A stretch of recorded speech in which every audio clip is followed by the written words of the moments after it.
Hello everyone, and welcome to Public Policy Review. Today is the first of a series of programs, and this one's going to be on congressional candidates for the 26th District. It's going to be a straight interview. Basically, both Congressman David Dreyer and U.S. congressional candidate Russ Warner were invited to this Public Policy Review program to answer 8 questions that they received several weeks in advance. They would have 3 minutes each for each question to answer. And the program is not designed to be a debate. It's been an invitation for both of these people to appear and merely answer these questions for public information only, just to inform the public. If either or both candidates would not have been able to appear on the program, each candidate was invited to submit answers to the 8 questions in writing, which I would read on the air. Mr. Dreyer's office advised his schedule was filled for the rest of 2010 and no responses to the questions have been received. Candidate Russ Warner, and it's nice to have you with us today, Russ. Thank you, Zane. It's a pleasure to be here. Okay. He does join us, and he's going to answer the questions 3 minutes each, just as Mr. Dreyer would have had he appeared or sent us written answers that I would have read. And again, the purpose of the program is simply to inform viewers. There's no commentary on my part or anything, only to put the questions to these people and then see what kind of answers they have. The answers obviously are prepared, but we felt on the show that this would be better for the public to give the candidates a chance to think these things over and really give it their best shot in answering each of these questions. So to begin with, David Dreyer, who is not with us today, is the Republican member of the United States House of Representatives, representing the 26th Congressional District. And Mr. Dreyer holds a BA from Claremont Men's College and MA from Claremont Graduate School. He was Director of Corporate Relations of Claremont McKenna College and has continued as a trustee of Claremont McKenna. Mr. Dreyer was elected to Congress at age 26 and has held the office for almost 30 years. He chaired the House Rules Committee from 1999 to 2007 and has also chaired California's Republican congressional delegation since 2001. During his 3-decade tenure in office, David Dreyer co-authored the 1995 congressional reform package that reduced committee staff by 1/3 and made Congress compliant with anti-discrimination and workplace safety laws, eliminated proxy voting in all House committees, created term limits for the committee chairman, and opened committee meetings to the public and press. In 1998 and 1999, Mr. Dreyer also co-authored 2 Y2K laws that address computerized millennium transition. Russ Warner is a small businessman who is the Democratic candidate for United States Congress in the 26th District. His district spans the San Gabriel Valley foothills from La Crescenta to Rancho Cucamonga, where Mr. Warner lives. Russ Warner has lived in the district for nearly 30 years with his wife Chris and their sons Greg, Adams, and Matt. Greg Warner was a student at West Point and was a U.S. Army soldier in Iraq for 17 months. After his return home from the war, Greg has also helped his father, brothers, and mother in the family business. After his education at Cypress College, Russ Warner joined the U.S. News and World Report in 1975 and worked his way up to Western States Region Manager. Joined by his family, Mr. Warner has headed Warner International Periodical Services for 27 years. His organization is a global magazine distribution company headquartered in California, with its operations also assisting numerous other small businesses. So Russ, welcome to the program again. And Thank you. I'm going to ask you 8 questions. We had to really ponder these questions carefully on what would really help the public in our area, in our district, citizens who want to know about positions. We're trying to get away from advertisements from either candidate. We want to know what you people really think. We gave you time to consider what you want to reply. And so I'm going to ask you these questions one at a time, and you'll have 3 minutes to answer each one. All right, Mr. Warner, the first question is, what is your opinion of federal deficit spending? Well, that's a difficult question to answer. And we know that the last administration spent billions of dollars to get us into this mess. And I've learned as a small businessman what I have to do. My business is down like many others throughout this country. I've learned to tighten the belt and trim the fat. That's what we have to do. But I think it's also more important that we understand that there are times that we do have to borrow money. And we have to invest that in our children, their education. That is the foremost thing that we have to do right now. Invest in the future. Our children are our future. And if we don't do that, we're going to fail them. But also, by getting through these rough times, and we are going to do that, that we'll be able to create the new jobs of the 21st century. There's no doubt about it. But also, I think we go into the fact that we need no blank checks out there. If we're going to loan money out there to American industries, let's make sure that we get that money back and maybe even get interest on it. David Dreyer approved the $700 billion stimulus package for the financial institutions without any strings attached. And I can tell you right now that there is still no support for small business and small family businesses.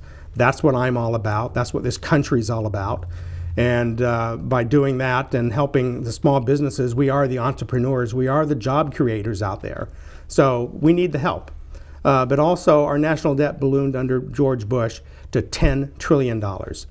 And he also gave tax cuts to the wealthiest at the very same time. How can we afford to keep cutting taxes and yet at the same time be spending the money that we're spending? We just have to be very careful. Also, I support the president in his Obama's decision to let the tax cuts expire in December for America's most wealthy. That's only 315,000 people. 98% of us are below that level. Our taxes will not be cut. They're going to stay just the same. He's already cut them. And that was one of the first things he did when he was in office. But right now, the national debt is over $13 trillion.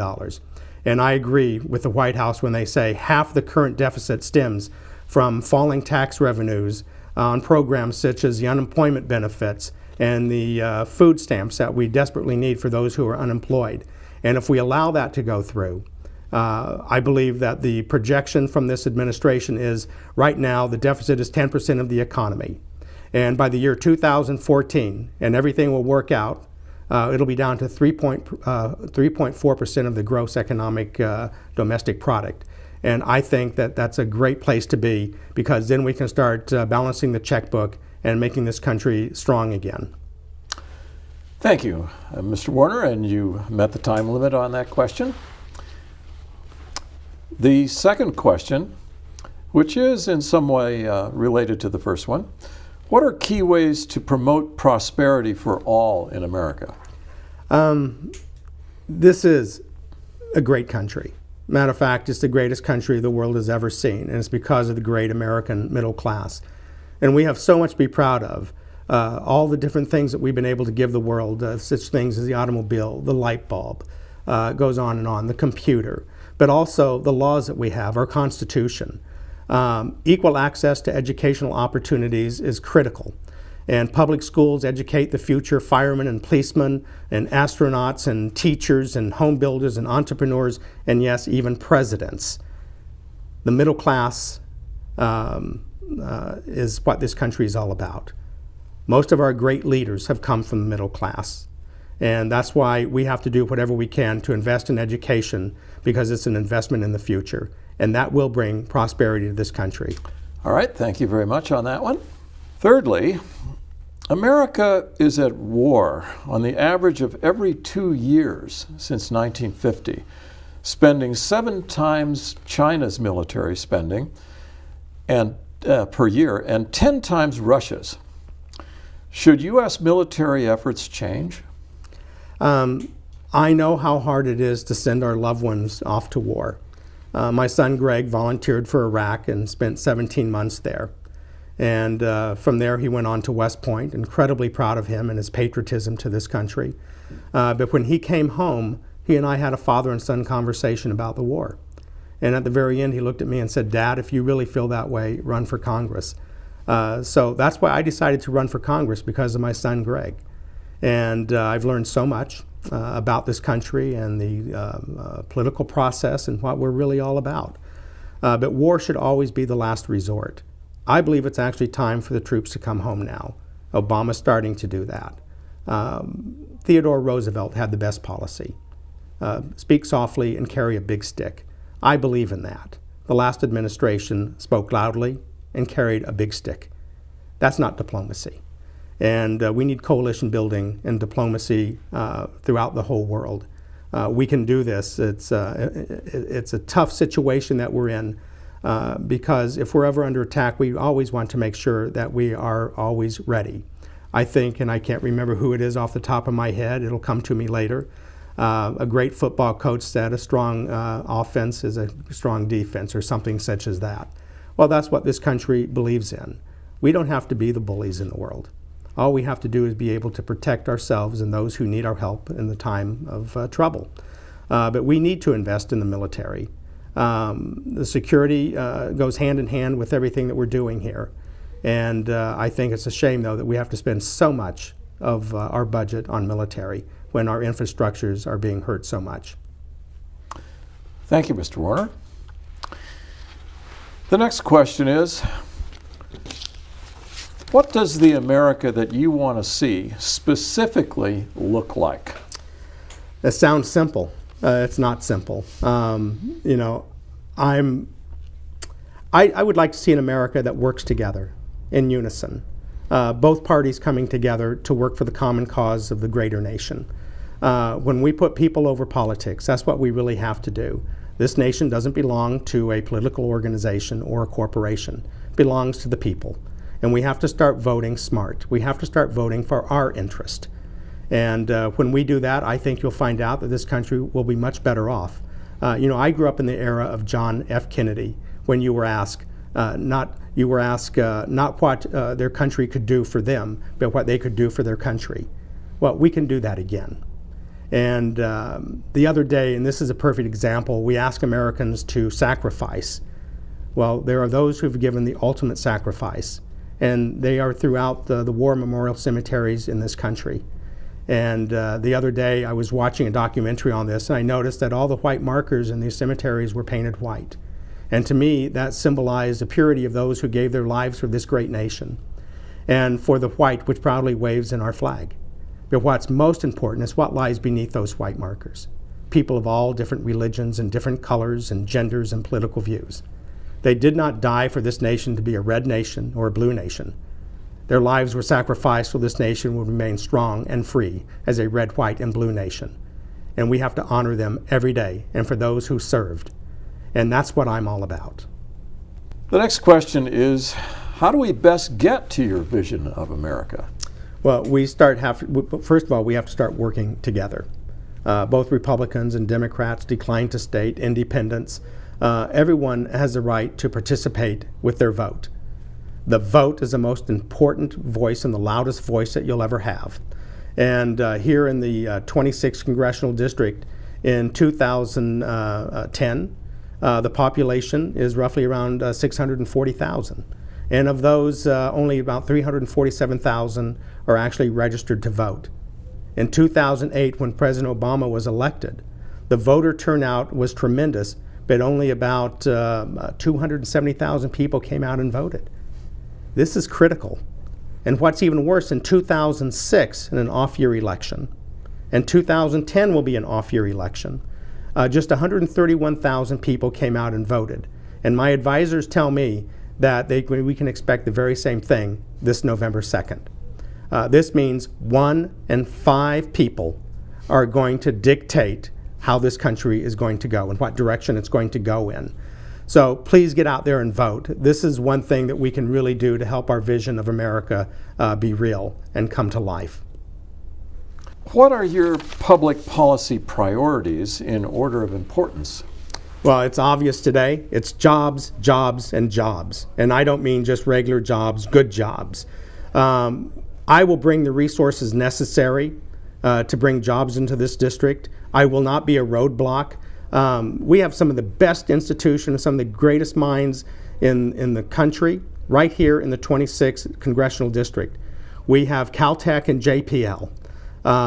These institutions should be fully funded, and by doing that, I point out that my opponent also opposed the federal stimulus package, which would have helped some of these.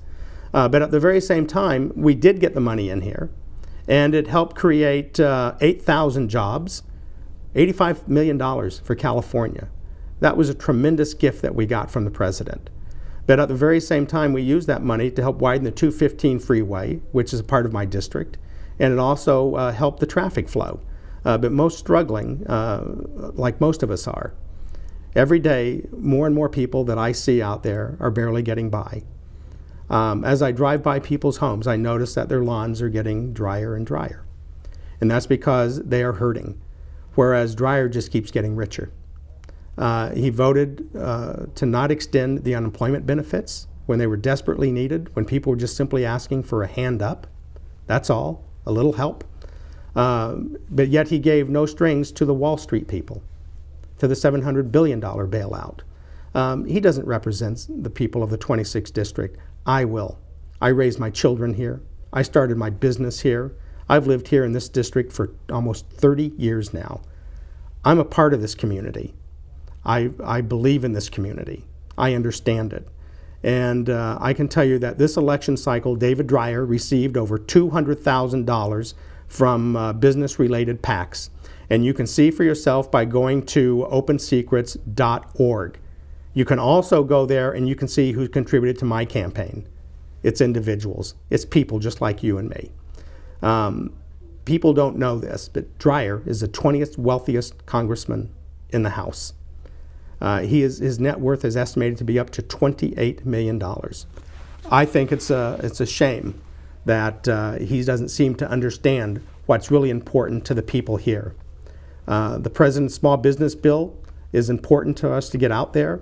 The country is built on small business, and we are the foundation of the economic growth of this country. The creation of green jobs. We have the technology here. This district was actually set up for clean renewable resources and biotech. And here again, JPL and Caltech have not been fully funded for a long time now. And I think it's important to create these new jobs. The next question is, 26% of students in public high schools drop out, and only 47% of American children go to college. What should be done about this? First thing we have to do is get our fair share of federal dollars, tax dollars. And right now, for every dollar that we pay into the federal government, California is only getting back 80 cents. For every dollar Alaska pays in, they get back $1.83. For every dollar Arizona pays in, they get back $1.19. Also, our average per pupil is number 49 in the nation out of the 50 states. We're at the bottom.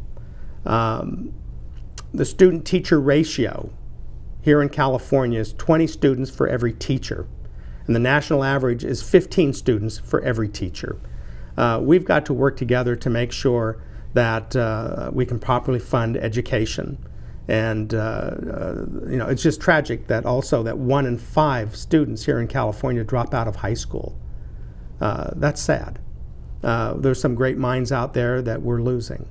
And I want to do more. I think we all want to do more.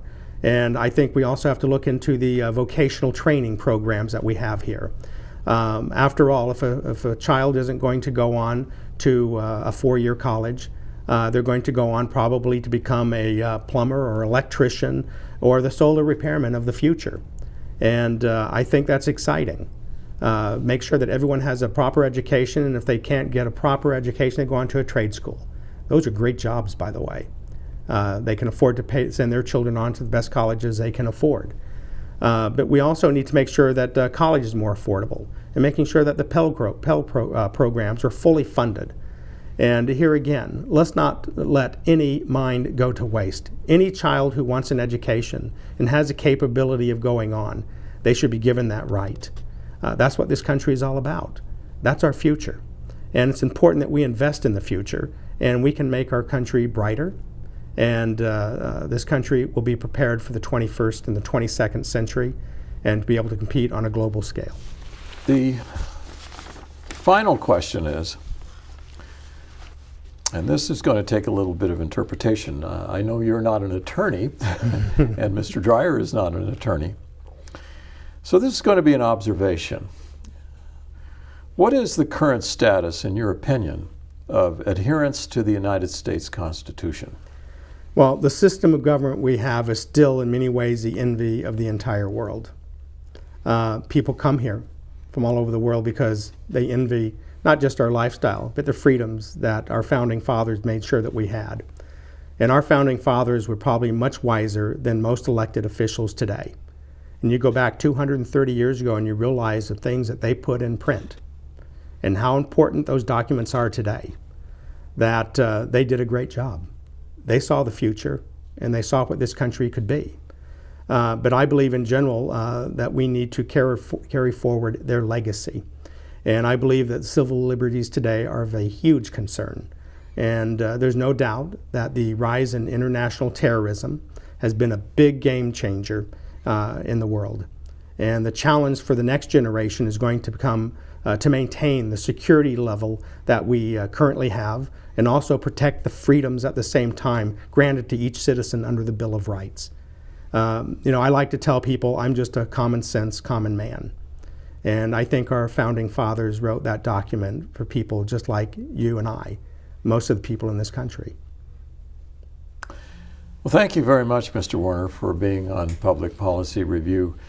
We hope that these answers to these questions will help our viewers get a better idea of positions being taken. We also would encourage you to submit any other questions that you would like to see asked or posed to public officials here. Although the program is not simply about interviewing people who are campaigning for office or in office trying to stay in office, we're going to look at various issues and try to present facts as best we can with as little interpretation, at least by we who present the program. We certainly look for opinions by people we're going to have on here. So again, thank you again, Mr. Warner, and thank you to our viewers. We hope you'll tune in on us next time.